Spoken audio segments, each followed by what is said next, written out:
Maybe you look like this guy. If that's you, congratulations. If you're a gym bro who wants to get jacked by working out 4 or 5 hours every day with all of your other massive bros at your gym, more power to you. But what if you look more like this guy?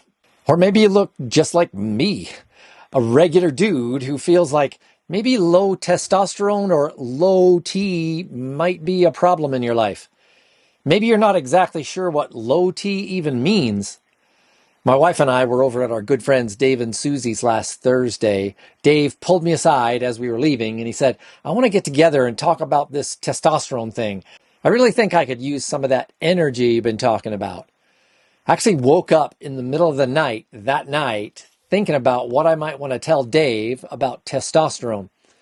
If you're a regular guy like Dave and me who wants to find out if testosterone replacement therapy might be right for your situation, you've come to the right place. In this video, we're going to go over the basics about testosterone replacement for men. I'm Steve Goldring, the hormone pharmacist from simplehormones.com. Hormone doctors all over the US, Canada, and even some in the UK trust me to teach their patients, both men and women, about hormones and hormone optimization. As we get older, us men lose about 1% of our testosterone each and every year, starting in our 30s.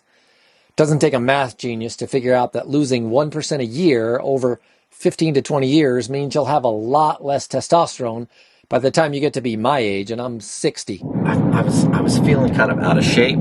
I had a little bit of a gut. When I started feeling low on testosterone, the symptoms I experienced included losing muscle. I'm talking about muscle mass that you can see, muscle strength you can feel, muscle stamina. You just can't work or work out as long or as hard as you used to be able to.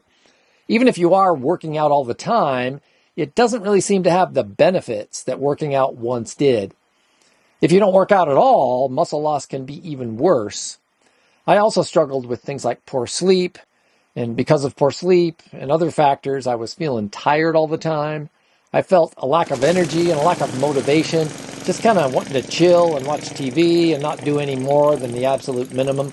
Low sex drive, I just didn't feel like it as much as I used to. Could be that your wife is dissatisfied and maybe for the first time, she wants sex more than you do. I struggled with anxiety and even occasional depression. Those are much more common in men with low testosterone. Erectile dysfunction, like less frequent morning wood. That's a telltale early sign of erection issues.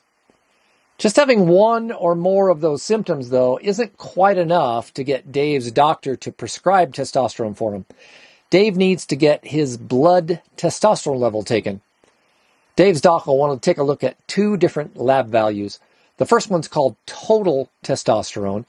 The normal ranges of total testosterone go from 300 nanograms per milliliter up to about 1,000 nanograms per milliliter, depending on the lab you go to. If Dave's total testosterone is 301, that's technically normal above 300, but he's still going to feel like crap. The second number Dave's doc is going to look at is called free testosterone. That's the testosterone that's unbound or available for his cells to use. It's the number that makes the most difference in Dave's symptoms. No matter what Dave's total testosterone level is, he'll want to get into the high normal or the optimal range for his free testosterone. After Dave gets his testosterone level checked, I'm pretty sure he's going to be a bit low, because it happens to all of us.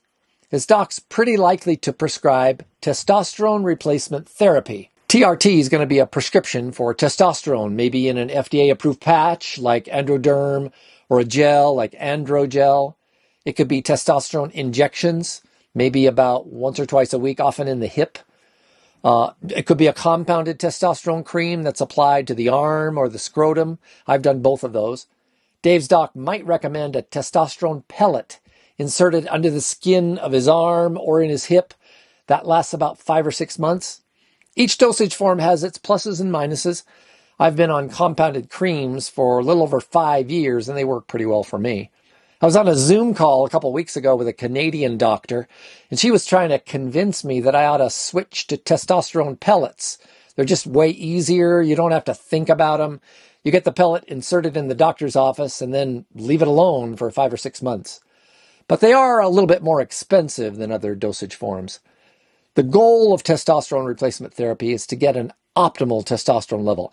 Not too high and not too low, but just right. Remember I said normal total testosterone is a range from about 300 to 1,000. Optimal testosterone would be in the higher part of that normal range. It doesn't really make any sense to give a guy testosterone and move him from 300 up to 400. It's not going to really make any difference. He's not going to feel any different or notice any positive effects. Once Dave gets his testosterone level optimized, though, he'll probably start noticing some improvements in the way he feels. His energy, his strength, his physical stamina, morning wood. The benefits of testosterone, they aren't necessarily miraculous, but they are very noticeable. That's especially true if you start eating right and getting some exercise. Exercise is where you'll really notice those muscle gains that you can get from testosterone.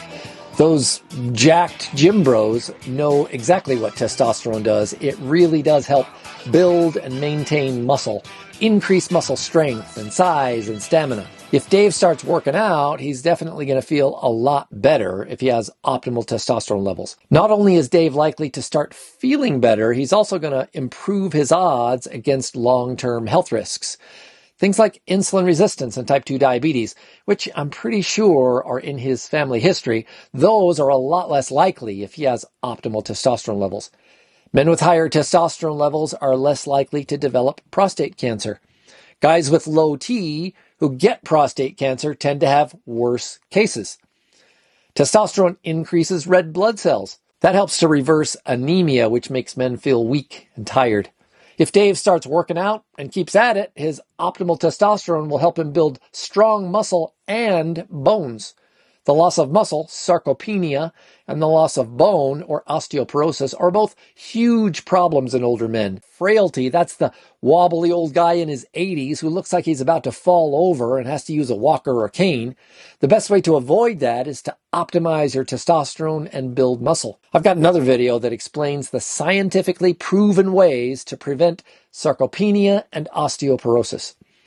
If you're interested in getting your testosterone level optimized, but you're not sure exactly where to start, I might be able to help with that. Visit my website at simplehormones.com/referral and fill out my referral request form on that page. I know some great hormone doctors, specialists all over the US, Canada, and even a few in the UK. I can't guarantee that I know somebody near you, but I'll give it my best shot. You can also click the link at the end of this video that says find a provider to do the same thing. If you found this video helpful at all, click the like and subscribe buttons and be sure to ding that little bell to get notified anytime I post a new video. Thank you so much for watching, and I look forward to talking to you again next time.